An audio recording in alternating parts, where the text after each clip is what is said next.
अभी आया देखो। मैं सर्वप्रथम मध्य गुरु पाद पद्म परमाराध्य तम नित्य प्रविष्ट ओम विष्णुपाद अष्टोत्तर श्रीमद् भक्ति वेदांत श्री नारायण गोस्वामी महाराज। मध्य शिक्षा गुरु पाद पद्म परमाराध्य तम नित्य प्रविष्ट ओम विष्णुपाद अष्टोत्तर श्रीमद् भक्ति वेदांत श्री वामन गोसाई महाराज के अभय चरणार बिंदु में अनंत कोटि दंडवत प्रणाम ज्ञापन कर उनकी आर्थिक कृपा की वांछा करती हूँ। मैं ग्रंथ शीतल शिक्षा तदे रचयिता ओम विष्णुपाद सत्येंद्र श्री भक्ति ठाकुर के चरणार बिंदु में कोटि कोटि दंडवत प्रणाम कर उनकी आर्थिक कृपा की वांछा करती हूँ। मैं सभी उपस्थित वैष्णवियों के चरणों में यथायोग के बंदन अभिनंदन दंडवत प्रणाम करती हूँ। तो हम आगे से चल रहे हैं और कल हम पढ़ रहे थे कि बड़ी बड़ी अट्टालिकाएं बन गई हैं और बना लिए चाहते हैं। नाना प्रकार के जहाज आदि वाहन निर्माण कर शिपिंग है ना, चार्टेड हेलीकॉप्टर, बहुत सारी चीज़ों को, और उसी प्रगति को हम समझ लेते हैं कि हम बहुत रईस हो गए तो हमको समझते हैं कि भगवान की कृपा है। लेकिन लौकिक उन्नति, जहाँ तक कि स्वर्गिक सुख भी भगवान की कृपा नहीं है। भगवान की कृपा वहीं पर है जिनका मन भगवान में लग गया। भरे सम्रांगण में, युद्ध के मैदान में भगवान श्री कृष्ण अर्जुन को यही बता रहे। दुर्योधन के पास भी तो इतना ही था। पूरा की पूरा भारतवर्ष, हस्तिनापुर, बेहिसाब सुख, सब कुछ उनके पास थे। तो कहाँ कृपा थी भगवान की?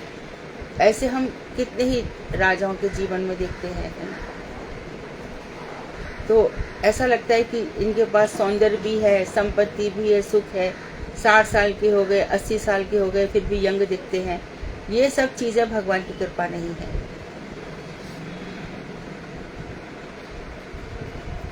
सभ्यता ही नर जीवन की परिपाटी है। और सभ्यता को ले लेते हैं ना, सभ्यता के नाम पे बहुत सी चल गए और हम बोलते हैं यूनान, मिस्र, रोम सब मिट गए यहाँ से। क्या बात है कि हस्ती मिटती नहीं हमारी। सदियों रहा है दुश्मन दौरे जमा हमारा, सारे जहाँ से अच्छा हिंदुस्तान हमारा। तो सारी सभ्यता हमारी, आर्यन सभ्यता भी बची हुई है।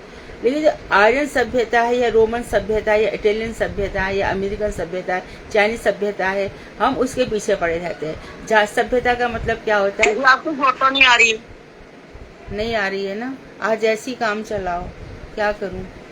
रहन सहन, हमारा रहन सहन, खान पान, आज ऐसी काम चलाना पड़ेगा। अभी आ रही है? अभी आ रही है फोटो?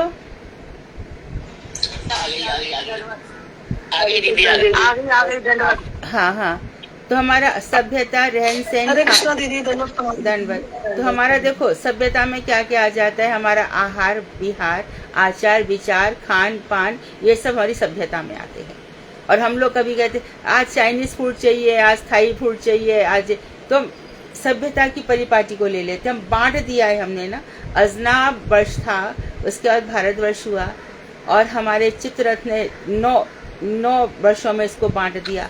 9 वर्ष के बाद फिर बट गया और हमने, कोई मनुष्य कहीं जा करके बस के, कोई मनुष्य कहीं जा करके बस के। अब ये देखो कि अमेरिका में बहुत सर्दी पड़ती है, बहुत ठंड पड़ती है, इतनी ठिठुरती सर्दी पड़ती है कि जहाँ तक कि उनके मुख से शब्दों का प्रोनाउंसिएशन भी ठीक से नहीं होता। जैसे कि वो आर है, रा शब्द नहीं बोल पाते, है ना, रा शब्द नहीं बोल पाते। उसके कहीं भी देखो उनके लिए रा बोलना बहुत मुश्किल है। और हम लोग कहेंगे कि भैया देखो यहाँ पे साइलेंट आर है, तुमने आर यहाँ पे क्यों बोल दिया, आर बोलो, HOUR को आर बोलो। और उनकी देखो और भी चीजें देखो, पहले ओनियन बोलते है ना, अभी ओ का अनियन हो गया धीरे धीरे। पहले डाइवर्स होता था, अभी डिवोर्स हो गया। तो ये हम समझते हैं कि सभ्यता है। और जैसे हमारे बच्चे स्कूल में पढ़ रहे हैं तो कैम्ब्रिक पढ़ रहे हैं या कहाँ की प्रोनाउंसिएशन कहाँ का ले रहे हैं, ऐसे सब कुछ। तो ये वहाँ का खान पीन ले लिया वहाँ। और जैसे कि हमारे पहले चौकी पर बैठ करके, चौकी पर परोसा जाता था खाना और हम जमीन पर बैठ के खाते थे। अच्छा था, उसमें घुटनों इत्यादि के दर्द इतने नहीं होते थे। अब जो कुछ हो रहा है सब खड़े खड़े हो रहा है, जूते चप्पल पहन के हो रहा है। और घर में सफाई नाम की चीज कुछ रह ही नहीं गया है। तो हम देख रहे हैं कि बीमारियां बहुत से अधिक, जितनी सुविधाएं, अस्पताल वही अच्छा होगा जिसमें लिफ्ट होगी, सारे प्रबंध होंगे, और ये सब चीजें यहाँ पे बता रहे हैं कि इसी चीज को हम भगवान की कृपा मानते हैं, ऐसा नहीं है। और सभ्यता के नाम पे भी हमने देखो, चाइनीज सभ्यता है, ये रोमन सभ्यता, इस तरह से लेते हैं ना।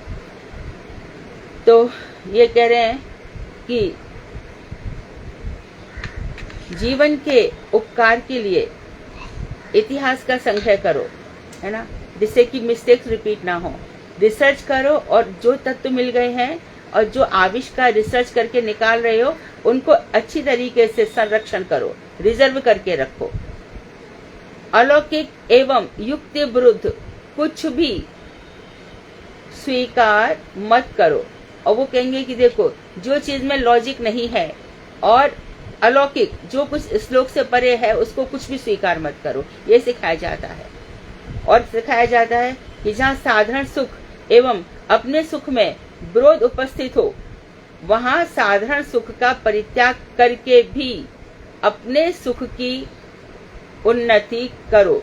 यदि तुम्हारे सुख में बाधा हो रही है तो उस बाधाओं को दूर करो, अपने सुख के लिए सोचो। तो इस प्रकार के प्रबल युक्त सभी वाक्यों को सुनकर असभ्य एवं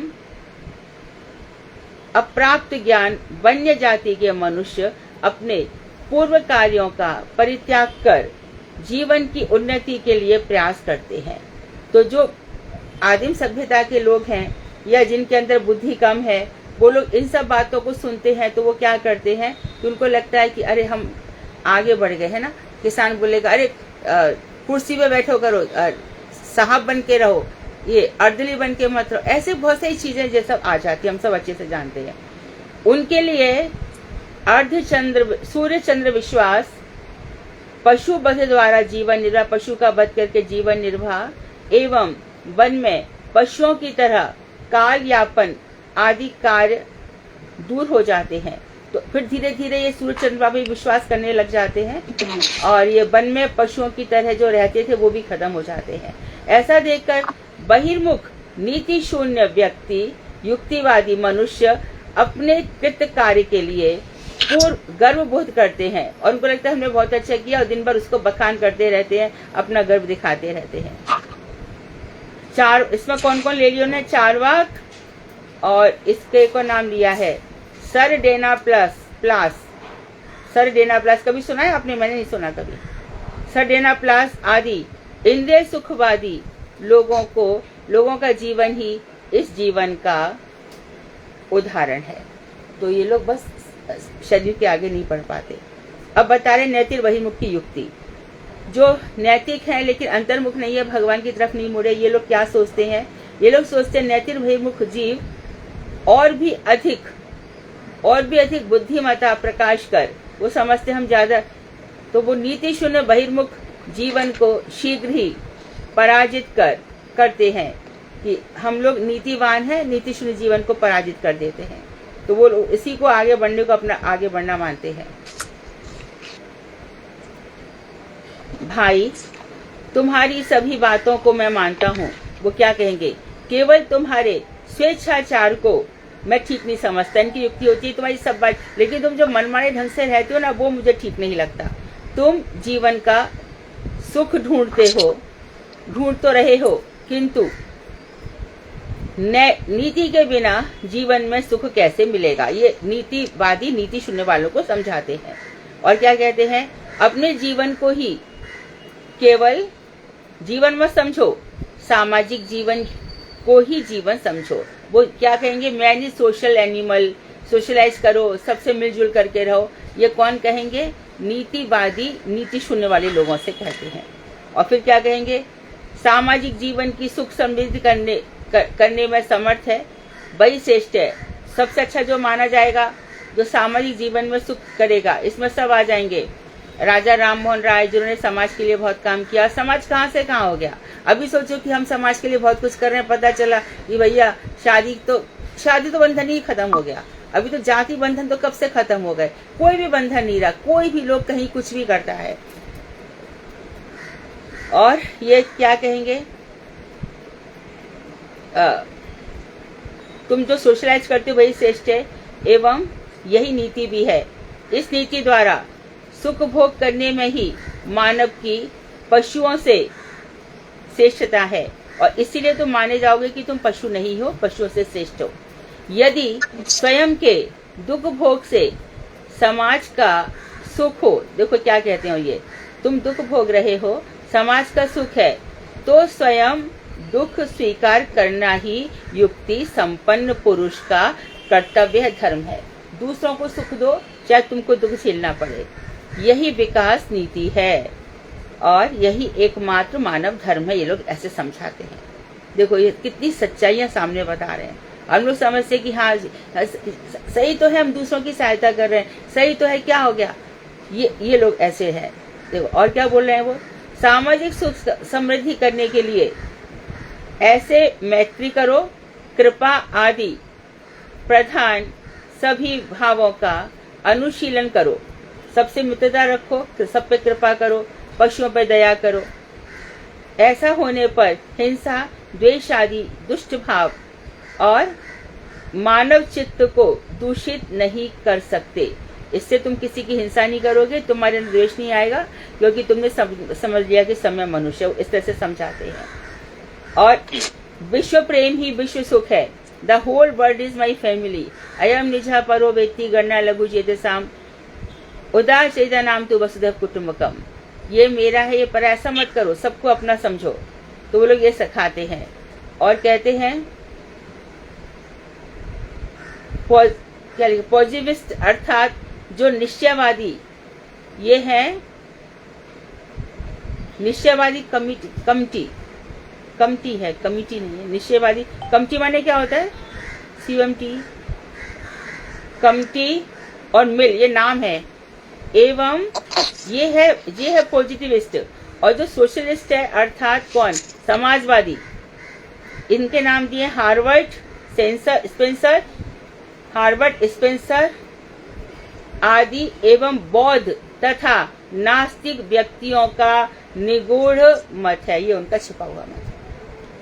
तो इनका मत क्या है, इनका मत क्या, ये बता दिया। अब इसके बाद आ रहे कल्पित ऐश्वर्य नैतिक व्यक्तियों की युक्ति, जो ईश्वर की कल्पना करते हैं।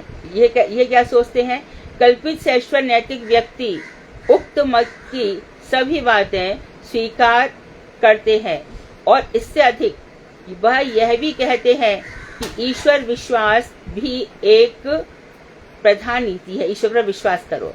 जब तक ईश्वर पर विश्वास नहीं हो तब तक नीति अपूर्ण रहती है, इनका ऐसा कहना है।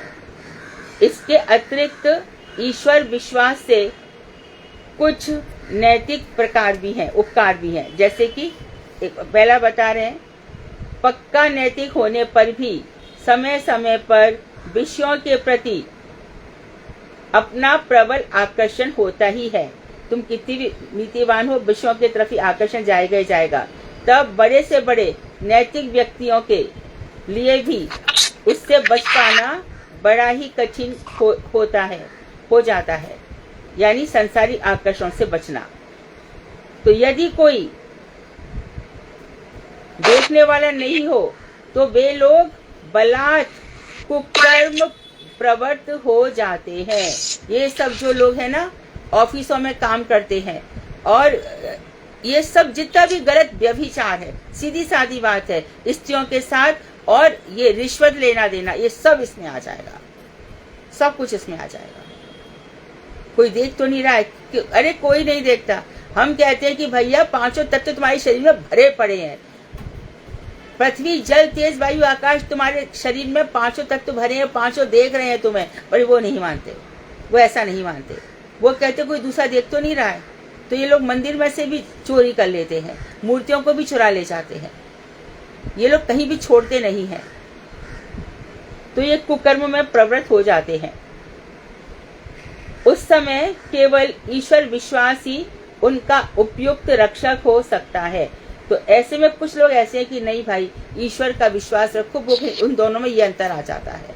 क्योंकि कोई भी प्राणी जिस बात को देखने में समर्थ नहीं है, ईश्वर उसे अवश्य देखते हैं। ऐसा जिनका विश्वास है वे अत्यंत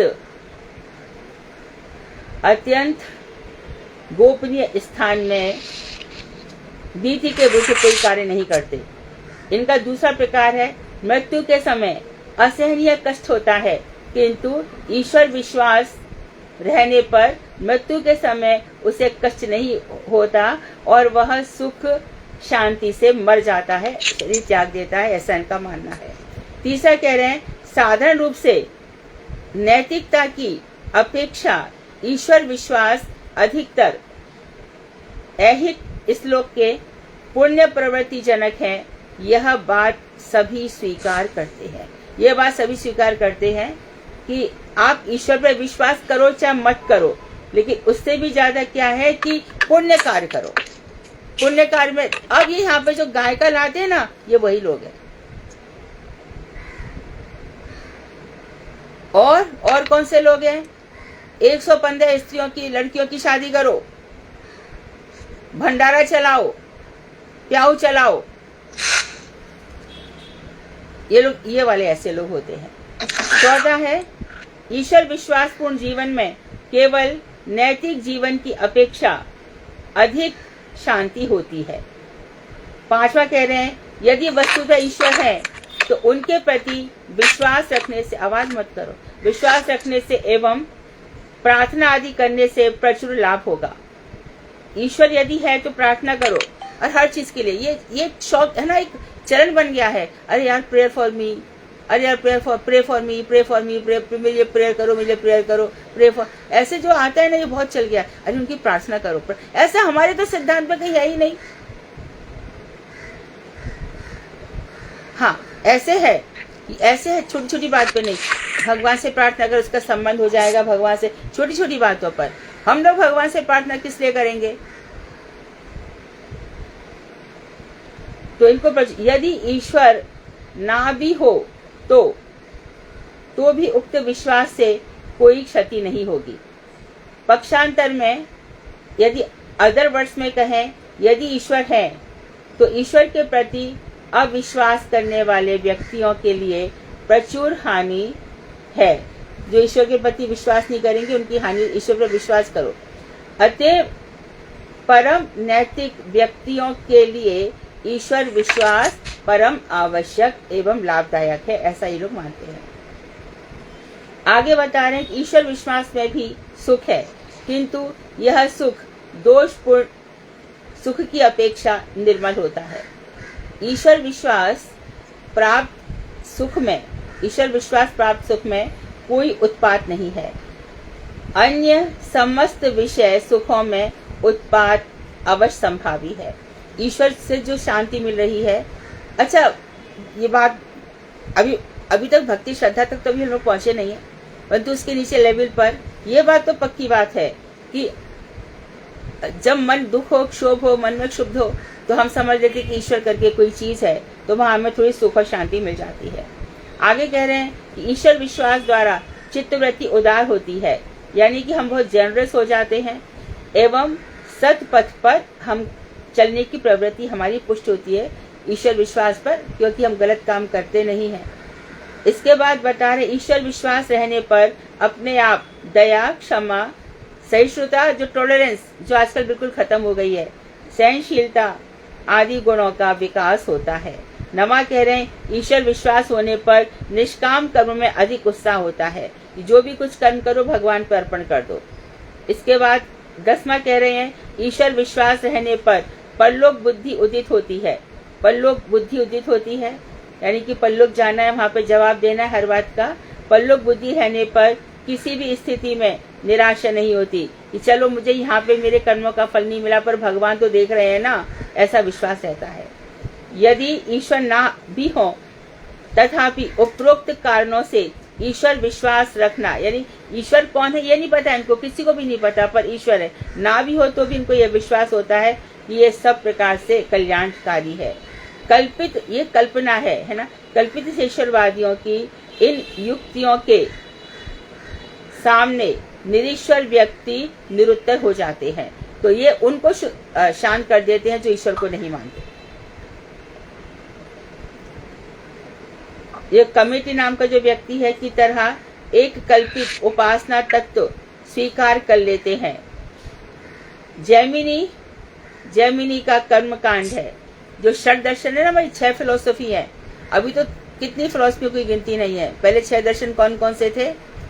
पहले 6 दर्शन थे सांख्य योग कपिल मुनि का, न्याय अक्षपाद गौतम, और योग पतंजलि का, सांख्य न्याय योग, कर्म मीमांसा जैमिनी का, उत्तम मीमांसा वेदव्यास का, सांख्य योग और वैशेषिक, ये 6 प्रकार के हैं, है ना।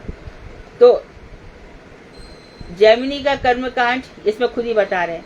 पतंजलि का ईश्वर प्रणिधान जो योग है, ये सब निरीश्वरवादी है। पतंजलि वो ईश्वर प्रणिधान, ईश्वर पर विश्वास है, लेकिन ईश्वर कौन है इनको नहीं पता। और कमटी की कल्पित उपासना आदि में कुछ कुछ भेद रहने पर भी ये फल की दृष्टि से सब एक ही है, तीनों एक ही समान है, क्योंकि तीनों निरीश्वरवादी है। कमटी ने अपने अंतर्निहित भावों को छिपाया नहीं, अपितु स्पष्ट रूप से उसने प्रकट किया है। किंतु जैमिनी आदि कर्मवादी कि कर्म ही सब कुछ है, उसमें जैमिनी ने क्या कहा है कि एक ये बात भी है कि जैमिनी कर्म को ही पूरा मानते हैं और उसको कहते हैं अपूर्व, ये हमेशा कभी मरता नहीं रहता है। ये बात भी ठीक है। अभी जब मनुष्य का जन्म होता है तो उसमें कर्म तो प्रधान रहता ही है। मनुष्य का जो प्रेजेंट जन्म है ये बताता है कि इसका पिछला जन्म कैसे रहा होगा। हम किसी दुखी व्यक्ति को देखते रहे, यार कुछ तो इसने ऐसा किया है कि कुछ ना कुछ तो इसका हो रहा है, ऐसा हमारे मन में विचार आता ही है ना। तो ये तो उसने छुपाया नहीं बल्कि स्पष्ट रूप से बताया। और उसने बताया किंतु जैमिनी आदि कर्मवादी जनों की अपेक्षा, कर्मवादी उनकी अपेक्षा अधिक सतर्क रहने के कारण उन्होंने अपने अंतर की भावनाओं को प्रकाशित नहीं किया। जैमिनी छुपा गए और कमिटी जो है वो अच्छी तरीके से बता गए। अब बता रहे हैं कि वास्तव सेश्वर नैतिक व्यक्तियों की युक्ति, जो वास्तविक कल्पित सेश्वरवाद प्रबल होने पर वास्तव, एक तो कल्पना कर ली, एक है वास्तव सेश्वरवाद, जैसे हमने पहले डिस्कस किया, इसलिए मैं शॉर्ट में बता रही। तर्क के युद्ध में अग्रसर होता है। वास्तव सेश्वरवादी व्यक्तियों का कथन है, क्या कहेंगे? जो वास्तव सेश्वरवादी है वो क्या कहेंगे? बंधुओं सुनो, ईश्वर को कल्पित तत्व मत समझो, वे वस्तुतः नित्य विद्यमान है और निम्नलिखित निगूढ़ छुपी हुई रहस्यमय युक्तियों को अच्छी तरह विचार कर देखो। वो क्या कहेंगे? वो कहेंगे जगत चक्र जिस प्रकार नियमित एवं कंट्रोल्ड एवं व्यवस्थित रूप से चल रहा है, उससे यह स्पष्ट प्रतीत होता है कि यह जगत किसी के द्वारा रचित किसी चैतन्य, विभु मतलब व्यापक चैतन्य जो सब सर्वत्र व्याप्त है, आकाश के समान, द्वारा रचित एवं व्यवस्थित है। इसमें तनिक भी संदेह नहीं है। मनुष्य की युक्ति शक्ति, जो उसकी विचार शक्ति है, सर्वाधिक श्रेष्ठ वृत्ति है। इस जगत में पशुओं सबसे अधिक श्रेष्ठ वृत्ति किसकी है? मनुष्यों की है। उस वृत्ति का ठीक ठीक सदुपयोग करने से अपने आप यथार्थ सत्य का उद्घाटन हो जाता है। अपनी युक्ति का सही से लॉजिक प्रयोग करो तो सच्चाई सामने आ जाएगी। किंतु यदि बुद्धिवृत्ति का ठीक ठीक उपयोग नहीं किया गया तो भ्रम होगा ही होगा, निश्चित रूप से होगा। युक्ति के कार्य में व्याप्ति की विशेष आवश्यकता है। युक्ति में वो कितनी जगह उसकी व्याप्ति होती है ना। अतिव्याप्ति दोष है। तो अतिव्याप्ति कैसे कि जो हम में देखते हैं वो ईश्वर में देखते हैं, ये अतिव्याप्ति दोष है। और व्याप्ति ईश्वर सर्वत्र व्याप्त है। अन्यथा युक्ति अधिक दूर तक अग्रसर होने में फिर समर्थ नहीं होती। जिन दो पक्षों को लेकर साध्य विषय का निर्णय किया जाए, उन दोनों पक्षों का शुद्ध होना परम आवश्यक है। जिन दो पक्षों को साध्य लेकर, है ना, एक तो होता है साधन और एक होता है साध्य। है ना। जैसे कि हमारा साधन है भजन और साध्य ईश्वर, तो कहते हैं कि दो पक्षों को लेकर के साध्य विषय का निर्णय करना बहुत आवश्यक है। जैसे बता रहे हैं कि धुआं होने पर ये निश्चित है कि पर्वत में आग लगी होगी तभी धुआं उठा है, इसका हम अनुमान कहते हैं। जहाँ धुआं हो वहाँ आग रहती है। तो यहाँ पर यह पक्ष एक हो गया, यह पक्ष शुद्ध होना नितांत आवश्यक है। धुआं है तो आग होगी। दूसरा पक्ष यह है कि जो धुआं देखा जा रहा है वह वास्तव में धुआं ही होना चाहिए। ऐसा तो नहीं कि कोहरा तो नहीं है, कोहरा आदि तो नहीं है, ये दूसरा पक्ष है। तो तुम जो भगवान मान रहे हो उसके पीछे और जो भगवान इस प्रकार के दो पक्ष लाते हैं। आगे कह रहे हैं कि युक्ति ये दोनों पक्ष शुद्ध होने पर साध्य अवश्य ही सत्य होगा, अर्थात युक्ति संगत अनुमान की यह प्रधान प्रक्रिया है। जगत के कार्यों में जिस प्रकार सौंदर्य और यथा योग्य सन्निवेश देखा जाता है, उसी प्रकार उसका एक अलौकिक युक्ति संपन्न योग्य सृष्टा भी होना चाहिए। अर्थात जगत में जितना सौंदर्य है, यानी कहते हैं सत्यम शिवम सुंदरम, इसका अर्थ ये है कि इस जगत में कोई ना कोई एक सृष्टा है जो इस जगत की रचना कर रहा है। उसकी कल्पना मत करो, निश्चित रूप से कोई ना कोई है जो इस जगत की रचना कर रहा है। इसे प्रथम पक्ष समझा जाना चाहिए और दूसरे पक्ष को ऐसा समझा जाए कि अकस्मात घटनाक्रम से जो कुछ प्रकट होता है उसमें उतनी सुष्टता नहीं होती। अचानक कुछ होता है तो उतना सौंदर्य नहीं होता। ऐसी सुष्टता तो केवल किसी अलौकिक विचारपूर्ण चैतन्य द्वारा ही संभव है। तो अचानक कुछ सौंदर्य दिखाई देता है या कुछ जगत में प्रक्रिया दिखाई देती है, जो कुछ भी, तो हम ये समझते हैं कि ये तो मनुष्य के द्वारा नहीं है, इसके पीछे निश्चय ईश्वर की रचना है। अब इन दोनों पक्षों पर विचार कर यह निष्कर्ष निकलता है कि किसी भी अलौकिक शक्ति संपन्न बृहद चैतन्य द्वारा ही इस विचित्र जगत की रचना हुई है और वह बृहद चैतन्य ही ईश्वर है। इस तरह से लोग कल्पना करके कि जो कुछ संसार में हो रहा है इसके पीछे ईश्वर का भाव है, ईश्वर इस जगत की रचना कर रहे हैं। इसमें सब कुछ आ जाएगा, है ना, जितने भी शास्त्र है, योग, अनुशासन, सब कुछ इसमें आ जाएगा। अब कह रहे हैं कि कर्ता के बिना कोई कर्म नहीं होता, कर्ता है तभी तो संसार रच रहा है। यदि कोई कहे कि भैया कर्ता का भी कोई कर्ता होना चाहिए, जैसे कल हम बता रहे थे, भगवान का भी तो कोई हो, उनका भी तो कोई हो, उनका भी तो कोई हो, तो इस विषय की संगति इस प्रकार से होगी कि जड़ीय कर्ता मात्र के लिए ही कर्ता की आवश्यकता है। जो जड़ संसार की रचना कर रहा है उसको चैतन्य की आवश्यकता है। चैतन्य के लिए किसी और की आवश्यकता नहीं है, वो स्वयं ही अपने आप में वो स्वयंभू है। तो सर्वप्रथम बुद्धिवृत्ति द्वारा एक स्वीकृति कल्पित होती है, बुद्धि के द्वारा हमें स्वीकार कर लेते हैं इस बात को। इसके बाद कह रहे हैं पश्चात में ऐसी कल्पित आकृति को कार्य रूप में बदलने से एक जड़ीय स्थूल प्रक्रिया विशेष होती है। इसके पश्चात जब ये करती, इस संसार के पीछे कोई रचना है, इस जड़ के पीछे कोई चेतन काम कर रहा है, एक प्रोसेस चल रहा है। अब तो अतएव चैतन्य वस्तु ही जड़ का आदि करता है, चैतन्य वस्तु जड़ जगत का आदि करता है, किंतु इस बुद्धि का कर्ता नहीं देखा जाता। किसने यह बुद्धि बनाई है, किसने अंतःकरण बनाए हैं, इन सबके कर्ता नहीं देखा जाता। इसलिए चैतन्य का कर्ता ढूंढने की आवश्यकता नहीं है। जड़ीय दृष्टि के संपर्क से जो कुसंस्कार बना हुआ है, तो ये कुसंस्कार किसके कारण बना? हमें जड़ बुद्धि के कारण। जड़ बुद्धि के कारण जो कुसंस्कार बना हुआ है, उस संस्कार से अन्यायपूर्वक बुद्धिवृत्ति द्वारा यदि कोई चैतन्य का भी कर्ता ढूंढे तो वह युक्ति विरुद्ध है। तो इस जड़ीय बुद्धि से तुम कहोगे कि चैतन्य का भी तुम कर्ता ढूंढो, तो ये तुम्हारी मूर्खता है। इसलिए ऐसे कुसंस्कार का त्याग कर विशुद्ध युक्ति द्वारा परमेश्वर पर विश्वास करना ही उचित है। आगे बता रहे हैं, यदि किसी विशेष प्रक्रिया द्वारा परमाणुओं के परस्पर संयोग से चैतन्य की उत्पत्ति हुई होती, कि जिस तरह से परमाणु से पृथ्वी हुई है, या हम कहते हैं कि H2O से जल बना है, और हम कितनी प्रकार की, जैसे कि वो है ना, आप सब साइंस वाले बच्चे पढ़ते हैं, रामन प्रोसेस, रंग क्यों बदल जाता है। जैसे कि एक कांच की बोतल रख दो, फिर उसको सूर्य के सामने रख दो, तो सूर्य की उसमें किरणें पड़ रही है, ये ग्रीन कैसे दिख रही है, और ये है ना विवग्योर।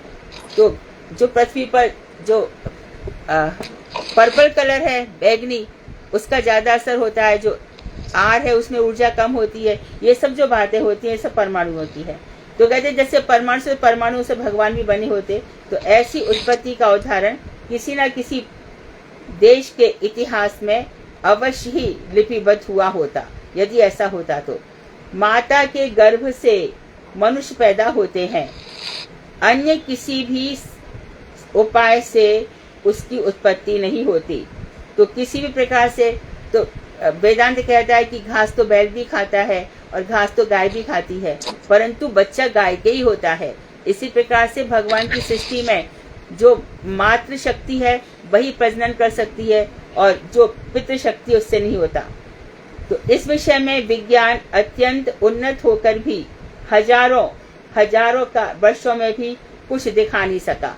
विज्ञान बहुत अधिक उन्नत, परंतु वो पलट नहीं सका, कि ऐसा नहीं कर सका कि उसको उल्टा पुल्टा कर दे, आकाश को धरती कर दे, धरती को आकाश कर दे, प्लेनेट्स को नीचे ले जाए, वहां से वहां ले जाए, और मनुष्यों में भी बुढ़ापा रोक दे, जवानी रोक दे, बच्चे को बढ़ता हुआ रोक दे, और हड्डियों को, जो मनुष्य के इतने सारे सेल्स हैं, 306 हड्डियां, वो सब कुछ भी मनुष्य विज्ञान कर नहीं सकता, कुछ भी नहीं कर सकता है। यदि कहा जाए कि घटनाक्रम से अकस्मात मनुष्य पैदा हुआ और उसके पश्चात माता के गर्भ से जन्म होने की तथा प्रथा प्रारंभ हुई, कि किसी प्रकार से एक मनुष्य आ गया, कि पहले पशु थे, पहले बंदर थे, फिर बंदर से मनुष्य हो गया, तो भैया बंदर तो अभी भी तो मनुष्य बना ले। राम के समय में हनुमान थे, नल नील भील जाति के लोग थे, ऋक्ष थे, जामवंत ऋक्ष थे, जिसको रीछ भी कह सकते हैं। तो अभी तो एक विद्वान ने बहुत मजाक किया कि भैया ऐसा है तो अभी क्या मनुष्य की पूंछ को क्या तुमने कहीं दबा के रख दिया है क्या। तो ये जो कह रहे हैं कि घटनाक्रम से पहले एक मनुष्य पैदा हुआ, फिर ये सृष्टि चल पड़ी, बोले ये गलत है, ऐसा नहीं सोचना चाहिए।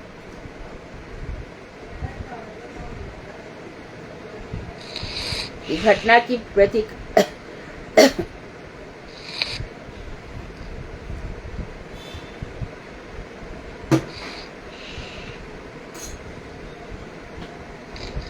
तो कभी कभी घटना भी अवश्य हो देखी जाती, किंतु ऐसा कहीं नहीं देखा जाता। अतएव विभु चैतन्य जो सब जगत व्याप्त है, ईश्वर से प्रथम माता पिता की पुष्टि सृष्टि हुई। कौन आए हमारे सबसे पहले? स्वयंभू मनु, और कौन थी उनकी पत्नी? मनु और शत्रुपा। परमाणुओं के मिलन से ऐसा, हाँ, परमाणु के मिलन से ऐसा संभव नहीं है। परमाणुओं से ऐसा नहीं बन सकता मनुष्य का जीवन, अपितु वह परमाणु भी परमेश्वर के द्वारा पूजित है, सृजित है।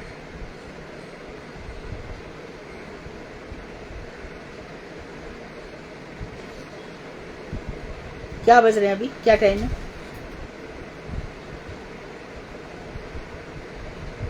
टाइम क्या है? अभी 10 मिनट है। ठीक है। जहाँ मानव है वही ईश्वर विश्वास भी है। 3:50। अच्छा, ईश्वर विश्वास मानव प्रकृति का सत्तानिष्ठ धर्म है। मानव प्रकृति का, ईश्वर की सत्ता है, ईश्वर पर विश्वास, मानव प्रकृति, ये सत्तानिष्ठ धर्म है, ईश्वर की सत्ता है, इसको मानना चाहिए। यदि कहा जाए कि अंधविश्वास और मूर्खता के कारण प्रथम अवस्था में ईश्वर विश्वास रहता है, प्रथम अवस्था में ईश्वर रहता है, परंतु आप धीरे धीरे युक्तियों द्वारा सोचोगे तो वह क्रमशः दूर हो जाता है और आप समझोगे कि ईश्वर नाम की कोई चीज नहीं है। तो उसका उत्तर यह होगा कि अंधविश्वास, भ्रम या मूर्खता सर्वत्र एक प्रकार की नहीं रहती है। कोई कुछ कहता है, कोई कहता है। यदि नहीं मानते तो सभी लोग नहीं मानते। सत्य बात ही सर्वत्र एक होती है। सारा संसार इस बात पे तो चुप ही है ना। वो बात है कि अलग अलग प्रकार से मान रहे हो, ईश्वर को ठीक से समझ नहीं पा रहे हो। जैसे कि 10 और 10 का योग 20 होता है, यह अटल सत्य है। यह सत्य सर्वत्र ही एक समान सत्य है, देखा जाता है। किंतु 10 और 10 का योग रहने पर 25 होगा, ऐसा तो सर्वत्र नहीं देखा जाता है, तो भ्रम है। इसी प्रकार से विश्व भर के सभी लोग, सभी मनुष्यों में ना किसी रूप में ईश्वर विश्वास अवश्य ही देखा जाता है। तो इस प्रकार से कुसंस्कार या अंधविश्वास द्वारा मनुष्य ने ही ईश्वर की कल्पना की है। यह बात संपूर्ण रूप से मिथ्या है, गलत है। आगे और बता रहे हैं कि यदि मानव जीवन को उच्च स्तर पर, हाई लेवल पर लाने की अभिलाषा है तो ईश्वर और परलोक को स्वीकार करना नितांत आवश्यक है। यदि मनुष्य जन्म को उत्तम बनाना चाहते हो तो परलोक पर विश्वास, ईश्वर विश्वास करना चाहिए। जीवन कुछ ही दिनों में समाप्त हो जाएगा। ऐसे क्षणभंगुर जीवन को स्थायी बनाने के लिए बलवती लालसा कदापि नहीं होनी चाहिए कि ये क्षणभंगुर जीवन हमेशा रहेगा, ऐसी लालसा हमारी नहीं होनी चाहिए। और इसी के लिए रात दिन प्रयास किए जा रहे हैं ये। अच्छा, और बता रहे मानव प्रकृति में ईश्वर विश्वास स्वभावतः सिद्ध धर्म होने के कारण स्वभावतः सिद्ध है। मनुष्य की जीवन के लिए बड़ी बड़ी आशाएं, भरोसा और दूरदृष्टि होती है। मानव प्रकृति में ईश्वर विश्वास स्वभावतः उसका सिद्ध धर्म है और उसी से उसकी आशाएं होती हैं। ईश्वर विश्वास रहित मानव प्रकृति सब प्रकार से क्षुद्र एवं अर्थहीन है। यदि आपका ईश्वर पर विश्वास नहीं है तो आप जैसा, यानी जो भी लोग ईश्वर पर विश्वास नहीं कर रहे, उनका बिल्कुल क्षुद्र तुच्छ जीवन है और अर्थहीन निरर्थक जीवन है। आगे छठा पॉइंट बता रहे, युक्ति द्वारा स्थापित ईश्वर विश्वास और उनके प्रति कृतज्ञता रूप धर्मालोचना न होने से कि हम ईश्वर के प्रति कृतज्ञ नहीं है, तो सभी नीतियों के उपास्य रूप ईश पूजा का भी अभाव हो जाएगा। तो ईश्वर नहीं है तो पर किसी न किसी रूप में तो पूज ही रहे हो ना, तुम लोग अल्लाह के रूप में पूज रहे हो। और वहाँ पे कौन है, ये पारसी लोग अग्नि के रूप में पूज रहे हैं, कोई चंद्रमा के रूप में। पर तुम मानते तो है ना कोई ईश्वर है, पूजते तो जरूरी हो। तो उससे जीवन अपूर्ण एवं मूल कर्तव्य के अभाव में हेय बन जाता है। यदि ईश्वर को नहीं मानोगे तो ऐसा हो जाएगा। तो इन युक्तियों के द्वारा सर्वप्रथम ईश्वर विश्वास रूपी सिद्धांत तो निश्चित होना ही चाहिए। तत्पश्चात इसके द्वारा अपने ज्ञान की समृद्धि की जाए कि भाई ईश्वर है क्या, वास्तव में ईश्वर कौन है ना। हम कहते हैं ना भगवान, 6 भागे वही ईश्वर है। ईश्वरा श्री कृष्ण, सारे वेद कहते हैं, सारे उपनिषद कहते हैं ईश्वरा श्री कृष्ण। कहीं पर लिखा नहीं है और किसी के लिए ईश्वरा श्री कृष्ण सच्चिदानंद विग्रह। वो कैसे अनादिरादि, उनका कोई आदि नहीं है। उनका भी कोई ईश्वर होना चाहिए, इसका भी कोई होना चाहिए, ऐसा नहीं है। वो अनादिरादि, अनादि के भी आदि हैं, यानी जिसका प्रारंभ नहीं है उसके भी वो आदि है और वो सर्व कारण कारणम है। तो ब्रह्म संगीता में ब्रह्मा जी ने सबसे पहले स्तुति में यही कहा, ईश्वरः परम कृष्णः सच्चिदानंद विग्रह अनादिरादि गोविंदः सर्व कारण कारणम। तो इन युक्तियों के द्वारा सर्वप्रथम ईश्वर का विश्वास हमारा दृढ़ होना चाहिए।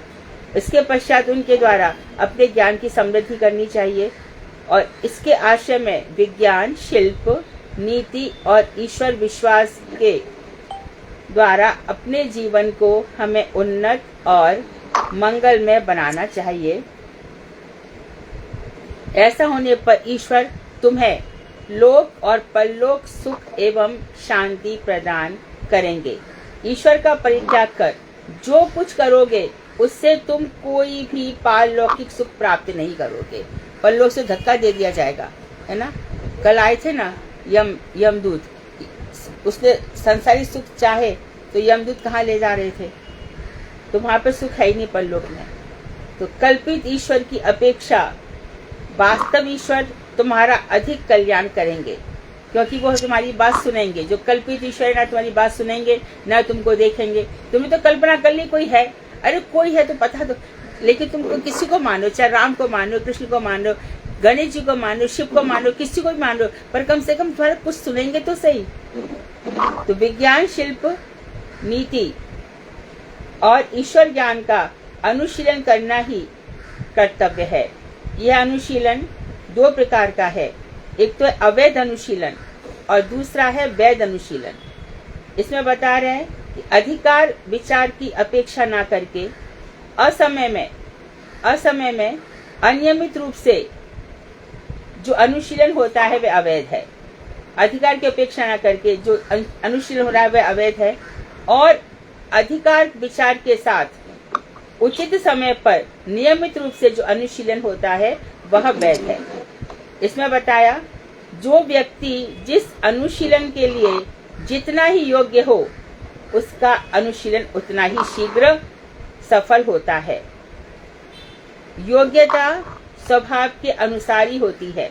तो योग्यता उन्होंने बता दिया कि फर्स्ट डिजर्व देन डिजायर।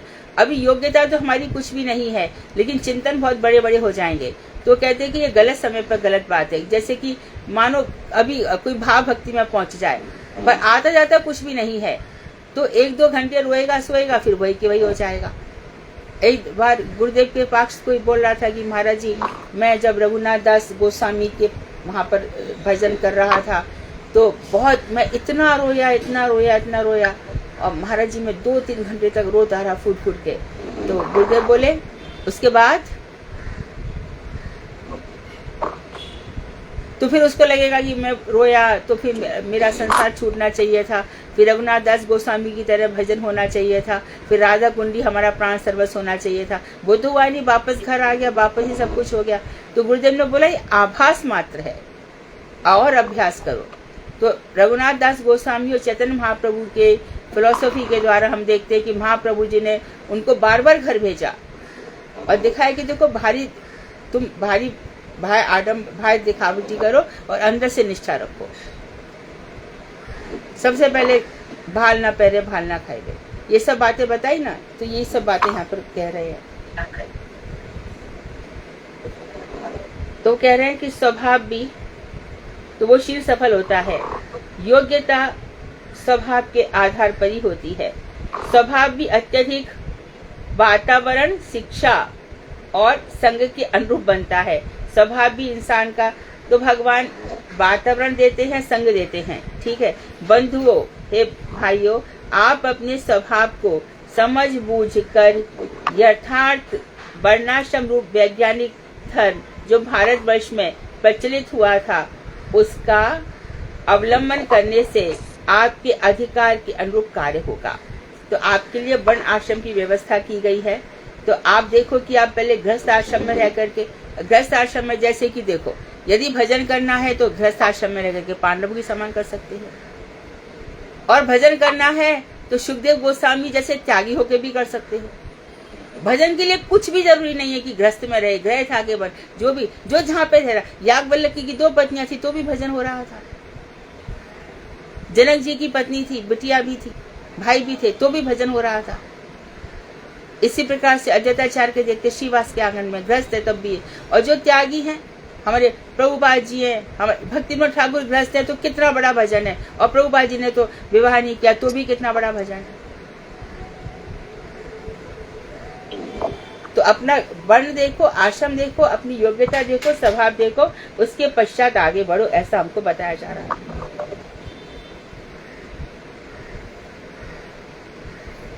तो भारतवर्ष में ऐसी व्यवस्था है, यदि इसको देख करके चलेंगे तो हमारा बहुत उत्तम फल भी हमें प्राप्त होगा अपने अधिकार के अनुसार।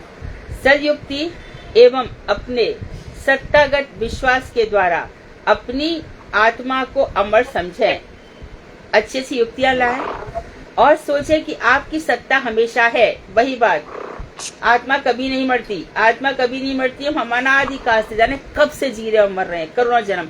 तो वही तो गुरुदेव कहते हैं ना, इतने तुम मर लिए, इतने जी लिए, एक जन्म कृष्ण भक्ति को दे दो, एक जन्म भागवत को दे दो। देखो भागवत और कृष्ण एक है, ध्यान रखना। कृष्ण और भागवत में अंतर समझा, इससे बड़ा अपराध नहीं होगा। तो भागवत को दे दो एक जन्म, अर्थात भागवत को दे दो क्या, भागवत के द्वारा भगवान को समझने का प्रयास करो। भागवत के द्वारा अपने जीवन को समझो, पल्लों को समझो। भागवत में जितने भी महाभागवतों का वर्णन है उनको समझो। भागवत के द्वारा भूगोल है, खगोल है, स्थान है, ईशानु कथा है, मन मंत्र है, इन सबको समझो। तब पता चलेगा कि कितने काल से, जैसे कि पता चल रहा है ना, चित्रकेतु फिर वृत्रासुर बन गए, सबका जड़ भरत हिरण बन गए। ऐसे हम कितने सारे उदाहरण देख रहे। पूर्वा पहले उर्वशी लोक में गए, बाद में उनका उद्धार हुआ। इस तरह से देखा जाता है। तो ऐसा होने पर आपका वैध जीवन सब प्रकार से सुंदर हो जाएगा। अर्थात जो भगवान की पूजा में लग गए, आप आत्मा को माता के गर्भ से जन्म हुआ समझते हैं, किंतु सदयुक्ति के द्वारा जब आपका भाव ऊंचा हो जाएगा, उसका अवलंबन करोगे, तब आप ऐसा समझोगे कि माता के जन्म के पहले भी आप थे, आप अब भी हैं, और आप जब इस शरीर को छोड़ देंगे उसके पश्चात भी आप रहेंगे। ऐसा सिद्धांत होने पर ही आपका ईश्वर विश्वास और भी उन्नत और पवित्र होगा। एक बात और है, किसी ने एक साधु स्वभाव के व्यक्ति के घर में जन्म ग्रहण किया और बचपन से ही उस घर के सुंदर वातावरण के कारण अनायास ही उसमें साधु स्वभाव आ गया, क्योंकि भगवान खुद कहते हैं कि मैं श्रीमताम धीमताम कहे। तो जो मेरा एक बार भी नाम लिया, फिर मैं विचार करता हूँ कि इसको कैसे घर में जन्म दूं जिससे इसका आगे भजन बढ़े। तो कोई दूसरा व्यक्ति असाधु घर में जन्म लेता है तो कुसंस्कार के द्वारा उसके असाधु बनने की संभावना बढ़ जाती है। तो क्रमशः शिक्षा और संग उसके लिए अनुकूल और प्रतिकूल होने लगे, है ना।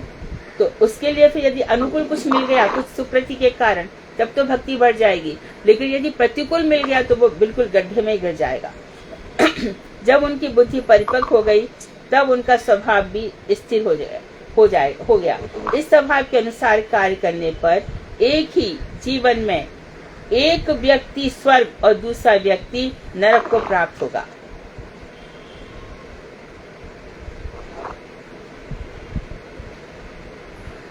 क्या वह सर्वशक्तिमान परम दयालु सर्व विचार संपन्न ईश्वर के लिए उपयुक्त है? अर्थात कभी नहीं। जिन क्षुद्र धर्मों में केवल एक ही जीवन माना जाता है, एक ही जीवन के अच्छे बुरे कर्मों को स्वीकार किया जाता है, पुराने जन्मों के कर्म और कर्मफल या संस्कार आदि स्वीकार नहीं किए जाते, वे धर्म समूह नितांत अपूर्ण एवं अयुक्त है। क्या आवाज मत करो। जिसके जीवन में एक ही जन्म मान लिया, पूरा कोई जन्म नहीं मान रहे, कोई कर्म इत्यादि नहीं मान रहे, वो अपूर्ण है और युक्तिहीन है। आप लोग उन क्षुद्र धर्मों में आबद्ध ना रहकर, यानी कि ऐसी बातों में आबद्ध मत रहो जो एक ही जीवन के विषय में सोचते हैं।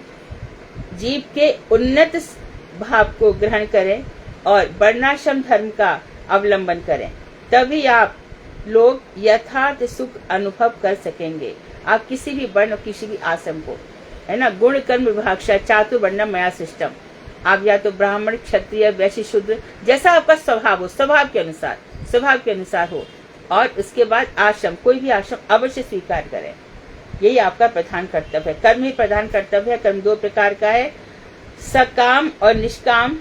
सकाम कर्म साक्षात रूप से इंद्रिय पोषक है, इंद्रियों के लिए होता है। आप लोगों को उसमें रुचि रखना उचित नहीं है, इंद्रियों के लिए मत जियो। निष्काम कर्म का नाम ही कर्तव्य अनुष्ठान है। निष्काम कर्म करना चाहिए। कर्तव्य अनुष्ठान में इंद्रिय सुख हो या ना हो, उसकी चिंता नहीं करनी चाहिए और रहती भी नहीं है। इसमें काम नहीं रहता, कोई इच्छा भी नहीं रहती, क्योंकि स्वार्थ पड़ता को ही काम का अर्थ ये नहीं है कि स्त्री पुरुष का संबंध, वो नहीं, अपना स्वार्थ मेरा कैसा सिद्ध हो रहा है, यही काम है। कर्तव्य के उद्देश्य से किए गए कर्मों में काम नहीं होता, और जो कर्तव्य के उद्देश्य से किए गए होते हैं उसमें काम नहीं होता। गुरु सेवा, ये सब इसमें आ जाएगा।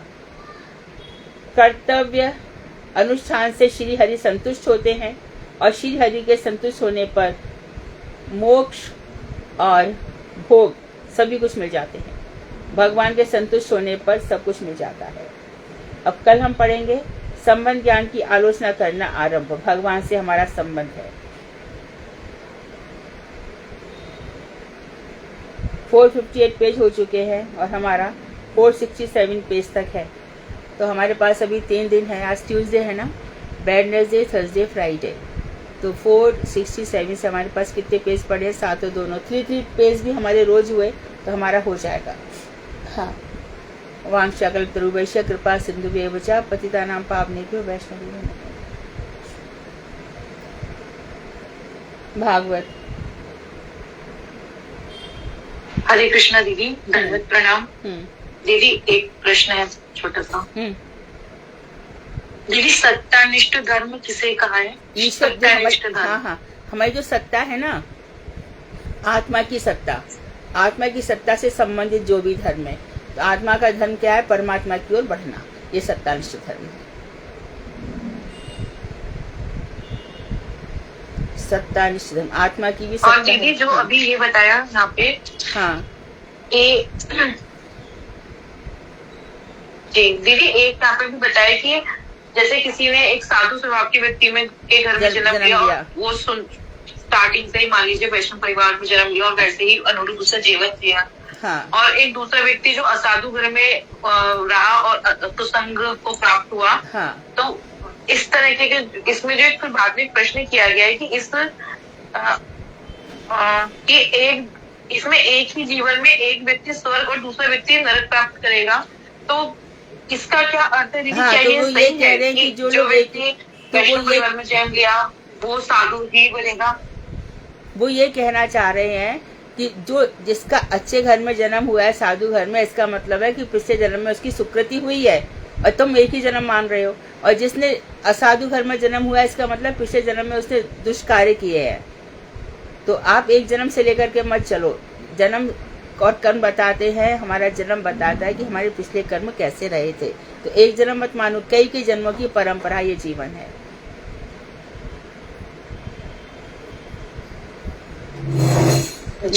हाँ, ये जीवन कई जन्मों की परंपरा है।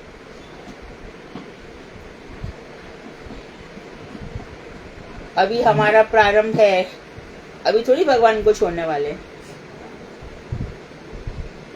और फिर भी देखो बचपन कहाँ उलझ गया, कहाँ का क्या क्या सोच लिया, क्या क्या विचार कर लिया। फिर भी सारे कर्म दोष एक मैं तो कह सकती हूँ जो मैं पढ़ती हूँ इतना सब, इतने 1 घंटे से भी हमारा कितना कर्म दोष मिट जाता है। ये जो इतनी तुम लोग सीरत पढ़ रहे हो, सीख रहे हो, समझ रहे हो ना, इतना आसान थोड़ी था। यही भगवत कृपा है। आत्मा और शरीर को जिस दिन हमने मान लिया, समझ लिया ना, आत्मा और शरीर, उस दिन ही हमारा सच्चा ज्ञान शुरू हो जाएगा। इन चीजों को समझ लो। स्थूल तत्व क्या है, सूक्ष्म तत्व क्या है, आत्मा क्या है। कोई भी हम कर्म कर रहे, अरे मन का विकार है, मन भाग रहा है, मैं क्यों भागू? आप तुरंत शांत हो जाओगे। ये ऐसा मैं कर लेती हूँ, ये मेरी बुद्धि ऐसी चल रही है, छोड़ो ना, इस पे कौन ध्यान देता है। आत्मधर्मनिष्ठ हो जाओ। सुबह हम सो के उठते हैं, है ना, कभी कभी लगता है कि अरे और सो जाओ थोड़ी देर। अरे मन, तुझे क्यों सोना है? परमात्मा का चिंतन कर। तो परमात्मा तो दिखते नहीं है कुछ। अरे क्या दिख रहे हैं परमात्मा? कैसे दिख रहे हैं? कैसे मालूम पड़ रहा है कि संसार से मन हट रहा है? इसका मतलब परमात्मा हमको देख रहे हैं। और ज्यादा वैराग्य मुझे आ रहा है, इसका मतलब परमात्मा ने मुझे देख लिया। मेरा और भजन का मन हो रहा है, इसका मतलब परमात्मा मुझे देख रहे हैं। तो हमने तो सुना है कि बहुत लोगों को भगवान दिखते हैं, ये दिखता है। हाँ दिखता है। भगवान का नाम ही भगवान का देखना है। ये बात जिस दिन समझ में आ गई ना, उस दिन पता चल जाएगा कि गौर किशोर बाबा जी महाराज कैसे भजन कर रहे थे, जगन्नाथ दास बाबा जी महाराज कैसे भजन कर रहे थे, भाई रूप गोस्वामी सनातन, रूप गोस्वामी उत्कलिका वल्लरी का एक श्लोक लिखते हो, मूर्छित होकर गिर जाते हैं। क्या दिख रहा था उनको? इधर देखो, चक्रवर्ती ठाकुर हमारे रघुनाथ दास गोस्वामी इधर भजन कर रहे हैं, भजन करते चले जा रहे, उनको तो कुछ भी नहीं दिख रहा है, भजन ही दिख रहा है। लेकिन वहां से जब जीव गोस्वामी, रूप गोस्वामी आए थे, वहां उन्होंने देखा कि किशोरी जी अपना आंचल से उनकी रक्षा कर रही हैं। उनको दिखा, उनको तो कुछ नहीं दिख रहा था। तो आधी परेशानी इसी उत्तर देने में होती है कि हमारा अरे कोई कहे भैया देखो, जंगल में मोर नाचा किसने देखा? जिसने मोर को बनाया उसने देखा कि तेरे पिछले जन्म के आधार पर मैंने तेरे को मोर बनाया था। आज तू बादलों को देख करके समझ रहा है ये बादल के रूप में कोई मोर की मानो ऐसी सुकृति हो, ये बादल के रूप में श्री कृष्ण ही है, और तू एकदम नृत्य कर बैठा, तो बस अगला जन्म तेरा तू भक्त बन के जाएगा। हर जैसे कि भी बताया था ना, पंच तत्व घुस घुस कर हमारे शरीर में हमको देख रहे हैं। और वेदांत में कितने ही सूत्र हैं कि सूर्य से निकलने वाली किरणें ये भी हमारा जो कुछ भी हमारे कर्म में वहां पहुंचाती है। और सबसे ज्यादा नाराज होते हैं भगवान आलसी से। आलस्य मनुष्य का सबसे बड़ा शत्रु है। और ऐसी बातें हमको बताई जाती है कि देखो भगवान शंकर सुबह निकलते हैं, शाम को निकलते हैं, और कथाएं भी आती हैं। जब ये दिति कश्यप से प्रार्थना करने लगी तो उन्होंने कहा कि देखो ये शाम का समय है, शाम का समय है ये, और इस समय तुम्हारे जो जीजा जी हैं, तुम्हारी बहन के बहनोई, वो यहाँ ही घूम रहे हैं, और तुम ऐसे समय में मुझसे क्या चाह रही हो? तो ये सब शास्त्रों में भी देखा जाता है। तो हमारी हर एक वस्तु को भगवान देख रहे हैं। वहां पे अधिकार दे रखे हैं। प्रलय का अधिकार भगवान शिव को है, सदाशिव विष्णु तत्व हैं, और सदाशिव ही कौन है? गोपीश्वर महादेव। सदाशिव तत्व गोपीश्वर महादेव। तो इस तरह से भगवान की जो एक कृष्ण को समझ लिया ना, और कृष्ण को समझने का अधिक से अधिक कौन से 2 ग्रंथ हैं? भागवती तो है मेन। और यदि भागवत के मधुर रस में हमारा अधिकार नहीं है, हम खाली आत्मा ये द्वारका में जाके तो गीता के शुष्क हो जाएगा। और जो शुष्कता है ना, देखो वो भगवान रस ब्रह्म है, तो रस में तो हमारे अंदर होनी चाहिए। और ये रस कहाँ से आता है? रसिक भक्तों के साथ से।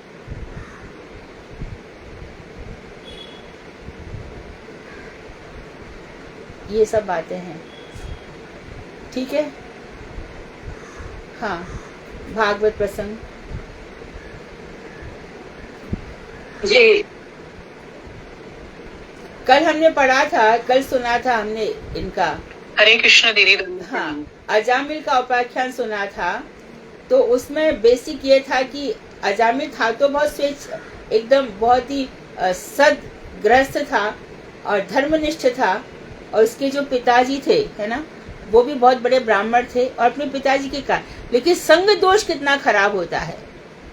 संग दोष के कारण वो अपनी पत्नी का त्याग करके, एक तो जो अपनी पत्नी का त्याग करके, या जो स्त्री अपने पति का त्याग करके दूसरे पुरुष या स्त्री की तरफ देखेगा, उसका ये जन्म तो खराब है ही, निंदनीय तो होगा।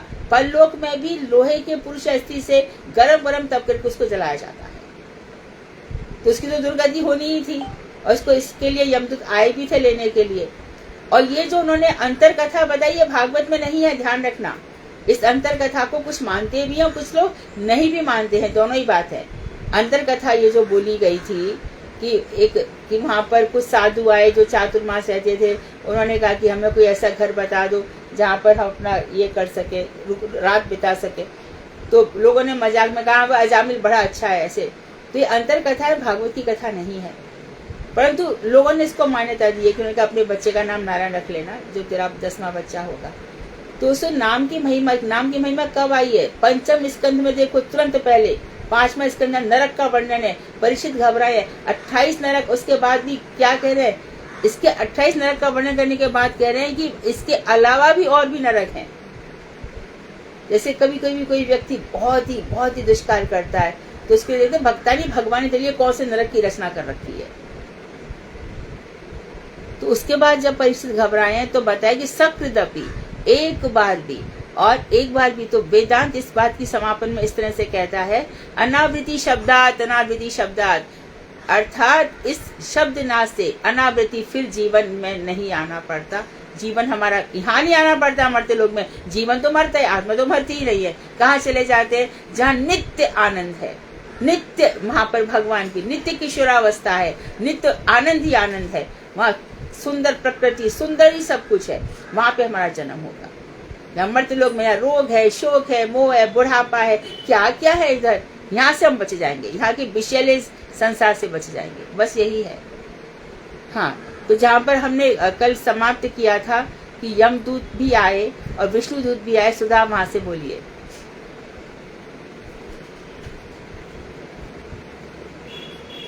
जी दीदी, हरे कृष्णा, दंडवत प्रणाम।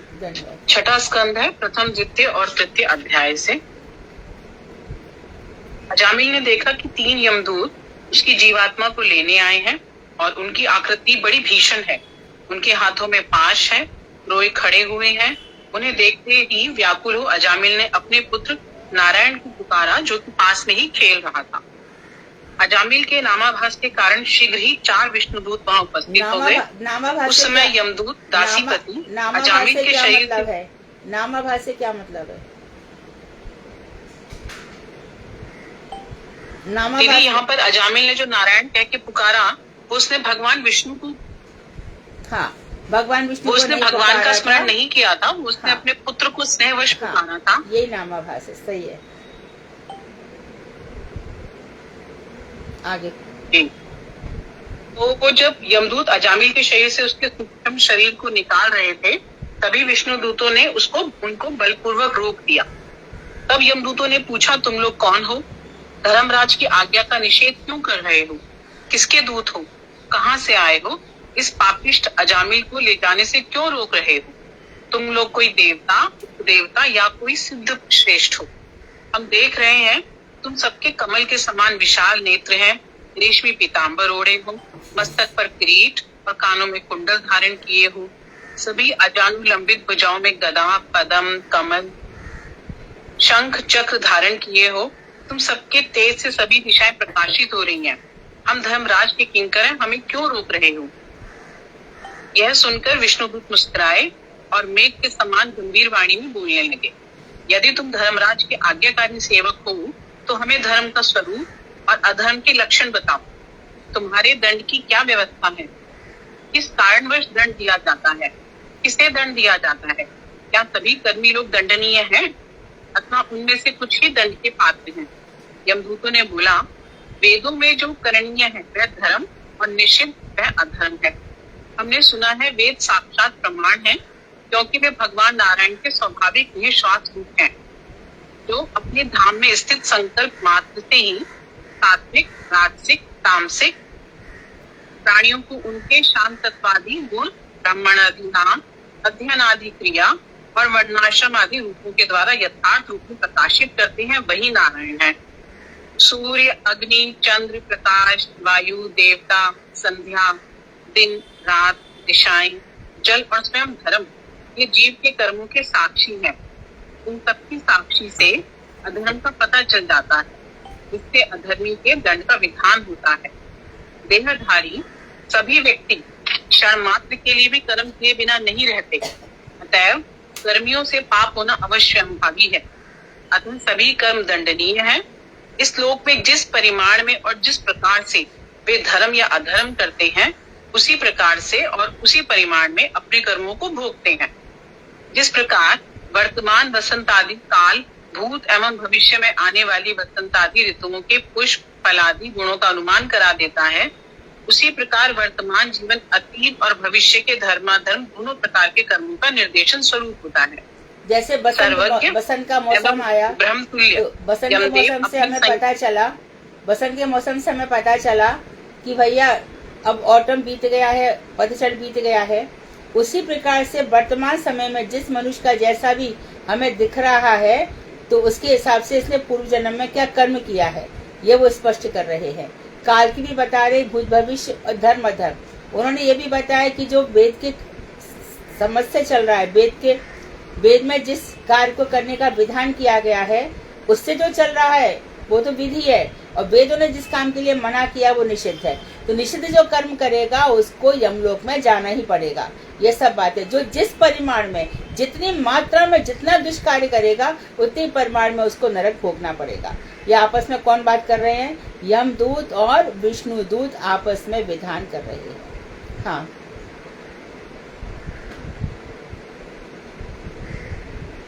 सर्वज्ञ एवं ब्रह्म तुल्य यमदेव अपनी संयमनी पुरी में रहकर मन से ही जीवों के पूर्वकृत कर्मों को देख सकते हैं एवं उसी के अनुसार उनके भविष्य के आचरण की मीमांसा कर लेते हैं। ये बहुत इम्पोर्टेंट है। निद्रा में सोया पुरुष स्वप्न में देखी जाने वाली कल्पित देह को ही सत्य समझ लेता है। ये बहुत इम्पोर्टेंट है कि जो यमराज है इसने बता दिया, वो मन से ही देख लेते हैं कि इसका मुझे क्या करना है। मन से उनको पता चल जाता है।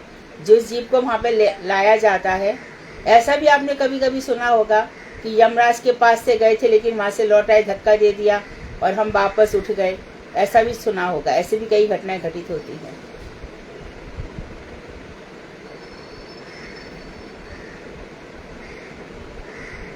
स्वप्न में देखी जाने वाली कल्पित देह को ही सत्य समझ लेता है। वैसे ही जीव इस जड़ जगत में रहते हुए अविद्या के कारण देहात्म बुद्धि कर लेता है। जीव अकेले ही 16 इंद्रियों के सहयोग से विषय को भोगता रहता है। 5 ज्ञानेंद्रियां, 5 कर्मेंद्रियां, 5 तन्मात्राएं और 1 मन। इनकी प्रबल इच्छाओं से निर्मित यह लिंग देह जीव को पुनः पुनः इस भय एवं पीड़ा देने वाले संसार में डालती रहती है।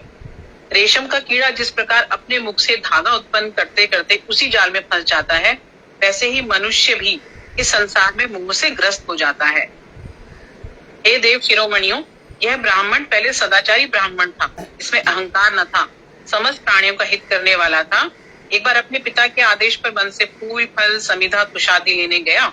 वापसी में एक कामुक शूद्र को लज्जा का परित्याग कर एक शूद्राणी के साथ हंसते गाते विहार करते देखा। मद्यपान के कारण उस शूद्राणी के नेत्र चंचल हो रहे थे एवं मदोन्मत्ता के कारण उसके कटी प्रदेश से नीवी बंधन स्खलित हो रहा था और वह शूद्र उस शूद्राणी को आलिंगन कर रहा था। यह देख ब्राह्मण अजामिल सहसा ही विमोहित हो काम के वश हो गया। वह मनी मन उस शूद्राणी का चिंतन करने लगा और अपने धर्म से भ्रष्ट हो गया। अजामिल के पिता ने जो धन का अर्जन किया था, वह उस धन से उस शूद्राणी को संतुष्ट करने लगा। बाद में अजामिल ने ब्राह्मण कुल से उत्पन्न अपनी नव यौवना विवाहित पत्नी का तत्काल त्याग कर पाप कार्य में प्रवृत्त हो गया। फिर उस शूद्राणी के बड़े परिवार का पालन पोषण करने लगा। अति निंदित कर्मों के कारण उसका जीवन पापमय हो गया।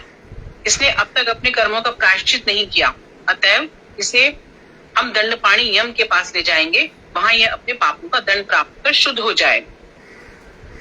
भगवान विष्णु के नीति कुशल दूतों ने यमदूतों की बात सुनकर कहा, ओहो, बड़े खेद की बात, धर्मज्ञों की सभा का अधर्म ने स्पर्श कर लिया। जो निष्पाप है, दंड के योग्य नहीं है, उनके लिए भी वहां दंड की व्यवस्था की गई है। हाँ, जो मनुष्य अबोध पशु के समान अपना धर्म अधर्म नहीं जानता। हाँ, तो उन्होंने कहा है कि देखो, बहुत बड़ी बात कही, क्या बोल रहे हो? धर्मज्ञों की सभा ने अधर्म? क्या ये तो हम तो धर्मज्ञ हैं, तभी तो हम आए यहाँ पर, और आप अधर्म की बात कैसे कर रहे हो? अर्थात उसने एक नाम ही लिया नारायण का, तो उसको उन्होंने धर्म मान लिया। ये भगवान के नाम का फल है। भगवान का एक बार भी, दुष्ट से दुष्ट व्यक्ति भी एक बार नाम, जैसे जैव धर्म में पढ़ा था, एक बार भी नाम ले लेता है तो उसका कैसे उद्धार हो जाता है। तो इसके लिए बात और भी आगे कही गई गीता वगैरह में कि आपके घर में यदि आप किसी को कहते हो कि भैया हरे कृष्णा कहो, हरे कृष्णा, वो नहीं कहता है, बोले मुझे नहीं कहना है, मुझे नहीं कहना है, तो आप उससे मत जबरदस्ती करो। सोच लो कि इसके कई जन्मों की ऐसी दुष्कृतियां बनी हुई है, लेकिन ऐसा भी नहीं है कि उससे दुर्व्यवहार करो, ऊपर ही ऊपर से मधुर व्यवहार करो, जैसा जैव धर्म में बताया गया है। तो यहाँ पर बताया कि एक नाम भी कैसा फल देता है। तो इसलिए वो कह रहे हैं कि ओहो, धर्मज्ञों की सभा में आज अधर्म ने स्पर्श कर लिया। आगे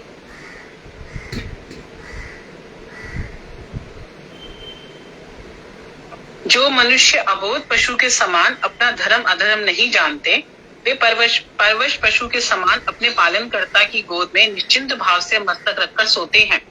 इसी प्रकार जो स्वामी दयालु, चित्र और विश्वास पात्र हैं, जिन्हें परम हितैषी जानकर प्राणियों ने आत्मसमर्पण कर रखा है, वे स्वामी किस प्रकार अपने जनों को दंडित कर सकते हैं। अजामिल ने केवल एक नहीं, कोटि कोटि जन्मों के पापों का प्रायश्चित कर लिया है। व्यवस्था पूर्वक ही सही, पर इसने परम मंगल में हरिनाम का उच्चारण किया है।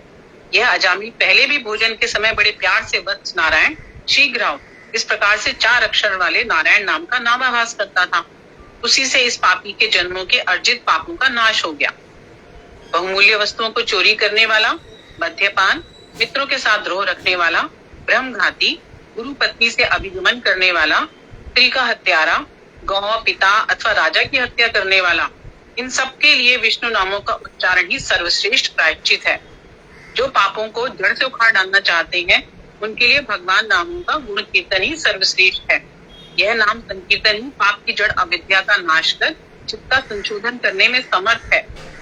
उस व्यक्ति ने मरणासन अवस्था में भगवान के नाम का संपूर्ण रूप से उच्चारण किया है।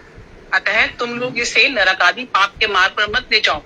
रास्ते में चलते फिरते, ऊंचाई से गिरते हुए, सर्पदंश से अंग भंग होने पर अथवा विवश होने पर जो भी हरि इन 2 अक्षरों का उच्चारण कर ले उसे कभी भी नरक की यातनाएं नहीं भोगनी पड़ती।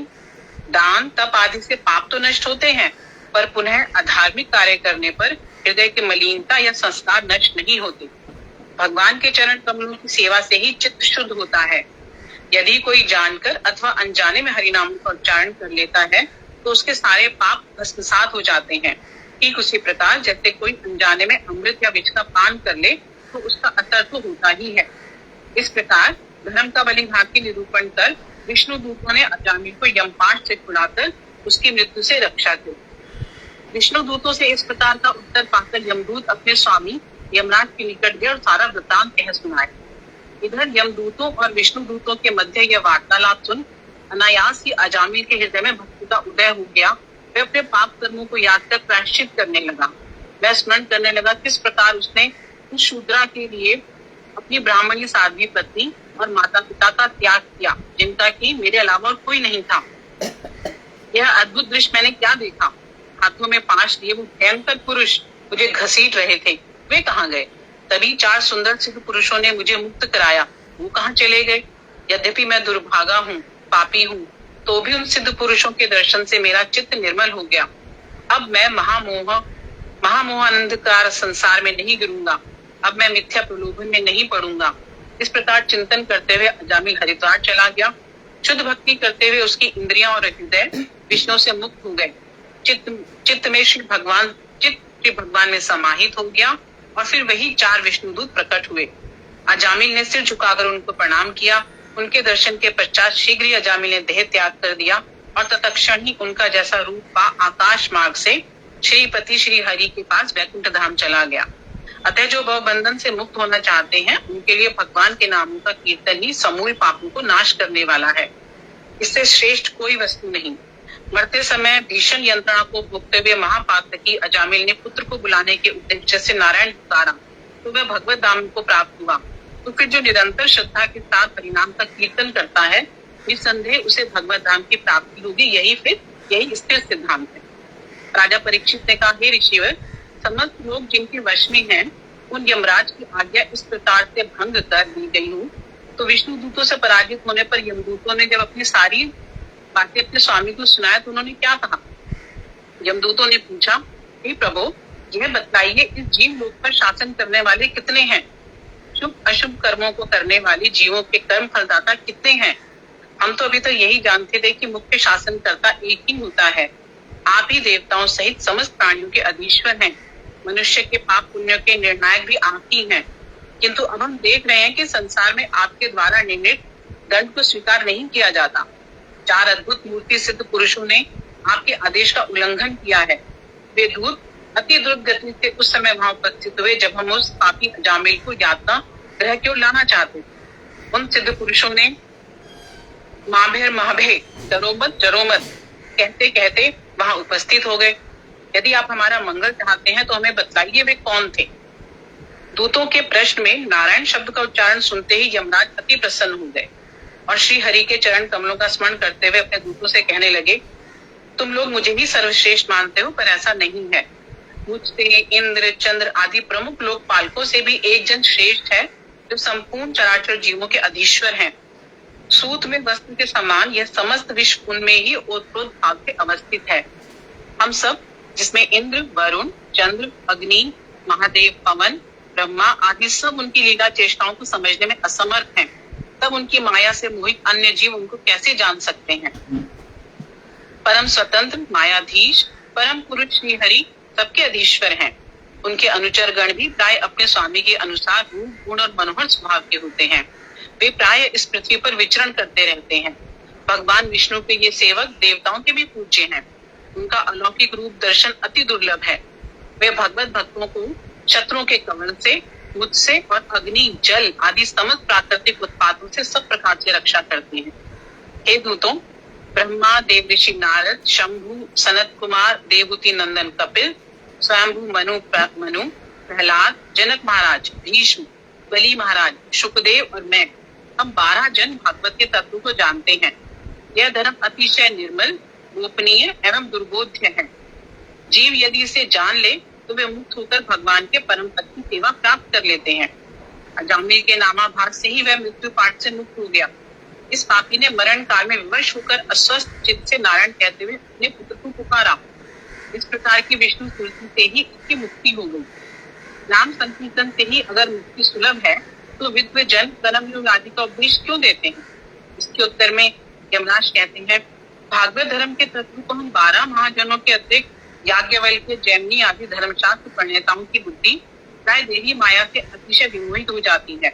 अतः वे नाम संकीर्तन रूपी परम भागवत धर्म को नहीं जान सकते।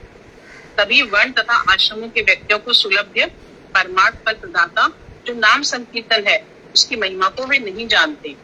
इन सभी विषयों पर विचार कर बुद्धिमान व्यक्ति सर्वांतकरण से भगवान वासुदेव के नाम संकीर्तन रूपी भक्ति योग का ही विधान करते हैं। वे मेरे दंड के योग्य नहीं है। यदि प्रमादवश उनसे कोई पाप हो भी जाए तो हरिनाम संकीर्तन के प्रभाव से उस पाप का नाश हो जाता है। ऐसे भक्तों की रक्षा भगवान की कौमोद की गदा से सर्वदा सर्वदा होती है। तुम कभी भूल से भी उनके निकट मत जाना। ब्रह्मा, मैं और काल तब भी उन्हें दंड देने में समर्थ नहीं है। परंतु जो भगवत दिव्य रूप से विमुख है, जो भगवत दिव्य रस से विमुख है, ऐसे असद व्यक्ति नरक के द्वार स्वरूप घर गृहस्थी में ही एकांतिक रूप से आसक्त रहते हैं। हे दूतों, तुम उन्हें मेरे समीप लाना जिनकी जीवा एक बार भी कृष्ण का कीर्तन ना करे, कृष्ण नाम का कीर्तन ना करे, जिसका मस्तक एक बार भी उनके चरणों में प्रणत नहीं होता, जो कभी भी वैष्णव व्रत आदि का अनुष्ठान नहीं करता, उसे ही तुम मेरे पास लाया करो। यमराज अपने दूतों के अपराध से स्वयं को ही अपराधी मानकर श्री भगवान के समीप प्रार्थना करने लगे। हे पुराण पुरुष भगवान नारायण, मेरे दूतों ने जो अपराध किया है उसे क्षमा कीजिए। हम आपके सेवक हैं, अनजाने में ही आपके प्रति अपराध कर बैठे हैं। अज्ञानी होने पर भी आपके ही निज जन हैं, हमें क्षमा करें। हे परम पुरुष, मैं आपको नमस्कार करता हूँ। श्री सुखदेव गोस्वामी ने कहा, हे गुरु नंदन, इस प्रसंग से तुम यह भली बात जान लो कि श्री हरि नाम संकीर्तन बड़े से बड़ा पाप, यहाँ तक कि पाप की वासना को भी निर्मूल नष्ट कर देता है। श्री नाम संकीर्तन अखिल जगत का मंगल स्वरूप है। यमदूत अपने स्वामी यमराज के मुंह से भगवान का महात्म्य सुनकर अति विस्मित हो गए। उसी समय से भगवत चरणों के आश्रित व्यक्तियों को देखते ही वो यह हमारा काल है, इस प्रकार की आशंका करके उन्हें पुनः देखने में भी भयभीत होते हैं। हे राजन, महर्षि अगस्त्य भगवान श्री हरि की पूजा में मग्न रहकर मलयाचल पर्वत पर रहा करते थे। तब उन्होंने मुझे यह पौराणिक गोपनीय इतिहास सुनाया था। हरे कृष्ण। दीदी, ये पूर्ण हो गया। हाँ, बहुत सही हो गया, इसमें सारा तथ्य आया। आप सब लोग भी जिनके पास भागवत ग्रंथ है, इसको एक बार और घर पर पढ़ लेना। 6ठे स्कंध का 1, 2, 3 अध्याय तो एकदम दिमाग में सेट हो जाएगा। फिर कोशिश करना कि तुम्हारे यहाँ पर एक छोटा सा कुछ प्रोग्राम रखना कि भैया मेरे यहाँ पर एक कथा, एक कीर्तन का प्रोग्राम है, तो वहाँ पे 5-7 जनों को, अड़ोसी पड़ोसियों को बुलाना। वहाँ पे पहले कीर्तन करना महामंत्र का, या जो भी तुम्हें भजन या अष्टक या स्तुति याद है, और उसके बाद ये चरित्र सुनाना। ऐसा अवश्य ही करना, ठीक है। कोई छोटा सा कीर्तन करे।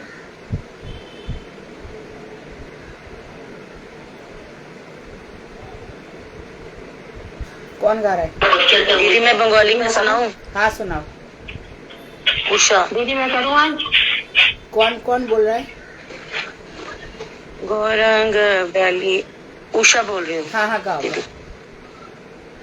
गौरंग बलिते हैवे पुलक शरीरा हरि हरि बोली तेन यन बहनीरा गौरंग बलिते हवे पुलक शरीरा हरि हरि बोली तेन यन बहनीरा और कब नित्य चंद करुणा हईवे संसार बसन मोरा कब कछुए विषया छड़िए कबे शुद्ध है वे मान कब हम है वे श्री गिरि वृंदावन रूप रघुनाथ पद है वे अकीर्ति कब हम पूजे यह युगल प्रीति रघुनाथ रूप रघुनाथ पद रहो मोरे आशा प्रार्थना करे श्री नरोत्तम दासा गौरिंग बलिते हवे पुलक शरीरा हरि हरि भजत नयन बहनीरा जैनोत्तम दास जैनो दास जय जय गौरंग बलि जय जय गौरंग बलि जय नौतम ठाकुर जय ठाकुर नौतम जय हरे कृष्णा कृष्ण कृष्ण हरे हरे हरे रामा राम रामा हरे हरे। एक तो बात यह है कि कभी भी हरे रामा नहीं कहना है, हमें हरे राम कहना है, हरे कृष्ण ही कहना है। भगवान के नामों को हरे राम, हाँ, भगवान के नाम जैसा है वैसे ही करने से हमारा उद्धार होगा। नाम यदि हमने बदल दिए तो उद्धार नहीं होगा। कृष्ण को यदि कृष्णा को तो कृष्णा नाम द्रौपदी का है, इस तरह से नाम जैसा नाम है वही कहेंगे, है ना। और दूसरी बात जैसे कि हमने बताया कि आप लोग जो भागवत की कथाएं, दीदी बातें आप सब पता चल रही हैं। हाँ, जो भागवत की कथाएं हैं आप लोग क्या करोगे, छोटे छोटे 1-1 घंटे का प्रोग्राम, अपनी 2 सखी 3 सखी 3 पड़ोसी रिश्तेदार किसी को बुलाओ, छोटा सा प्रसाद रखो, जरा सा, है ना। और ये इससे बढ़िया हम अपने गुरु वैष्णवों की सेवा कोई भी नहीं, यही सबसे बढ़िया सेवा है। कथाएं सुनो। और अब बहुत अच्छे से अजामिल का हुआ है प्रसंग, इसके पहले भी बहुत बढ़िया प्रसंग हुए हैं सारे, उनको पढ़ो, बहुत सुंदर। हाँ, पढ़ो, दिमाग में भरो और फिर उसके बाद उनको एक्सप्लेन करो। तो आपने इस मर्त्य जगत से एक भी व्यक्ति को भगवान कृष्ण की भक्ति में लगा दिया तो इससे बढ़कर कुछ भी नहीं है। ठीक है, कल मिलते हैं ना। वांशा वैश्य कृपा सिंधु वेवचा पतितानां पावनेभ्यो हरे कृष्णा। मैंने ये कहना था कि जो पहला स्कंद है उसका जो प्रथम अध्याय है, हाँ, उसका मैं अपने शब्दों में भागवत कथा में से लिख रही हूँ।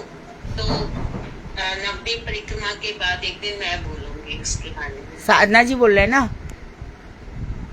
पहला और दूसरा दिन। हाँ जी दीदी, साधना बोल रही। अपने शब्द का मतलब क्या होता है? अपने शब्द में मतलब कि तत्व विचार वहाँ का और उसको संक्षेप में करके। हाँ, शब्द इसको हम कहेंगे कि इजी मैं अपने उसमें सरल शब्द ला सकती हूँ। हमारे पास क्या ज्ञान है साधना जी, अपने शब्द हम कहाँ से लाएंगे भगवान के लिए, है ना। तत्व विचार को नहीं दीदी, तत्व विचार तो सारा वही रहेगा, कुछ सरल करके और प्रयास करूंगी, मतलब हाँ, ये है। ये ठीक है, सरल कर सकते हैं, लेकिन हमारे पास भगवत्ता के लिए कोई शब्द नहीं है, चाहे बड़े से बड़ा विद्वान ही क्यों ना हो। ठीक है, हाँ, हाँ, हाँ, हरे कृष्णा। नहीं दीदी, वो तो बिल्कुल सही बात है।